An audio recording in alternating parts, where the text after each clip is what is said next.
Hello friends, welcome to my channel. నేను already short వీడియోలు upload చేస్తున్నాను కదా, మా గార్డెన్లో పైనాపిల్ మొక్క అనేసి. అప్పుడైతే పచ్చిగా ఉండే, ఇప్పుడు పండు అయ్యింది.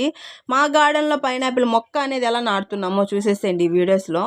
సో ఇది పైన ఉన్న ఆ చెట్టు అయితే మేము కోసేసి డైరెక్ట్గా అయితేనే నాటేస్తాము. కొంతమంది ఏం చేస్తారంటే వాటర్ పోసి ఆ గ్లాసులో ఈ మొక్క పెట్టి ఒక 1 వీక్ దాకా పెట్టి కొంచెం కొంచెం ఎయిర్ వచ్చిన తర్వాత అట్లా నాటుతూ ఉంటారు. మేము అలా ఏం నాటమండి, డైరెక్ట్గా నాటేస్తాం. మా ఊర్లో చాలామంది దగ్గర కూడా ఉన్నాయి ఈ పైనాపిల్ మొక్కలు అనేది, అలానే నాటుతారు అందరూ. సో ఈ విధంగా అయితే తీసేసి మేమైతే పైనాపిల్ మొక్క అనేది మనకి ఎంత లోటు అయితే సరిపోద్దో అంత లోటు మాత్రమే నాటేసేసుకుందాము తీసుకొని ఈ విధంగా. సో ఈ విధంగా అయితే నాటేసుకున్న తర్వాత ఇంకా మనం రెగ్యులర్గా అయితే వాటర్ అనేది వేసుకుంటూ ఉండాలి.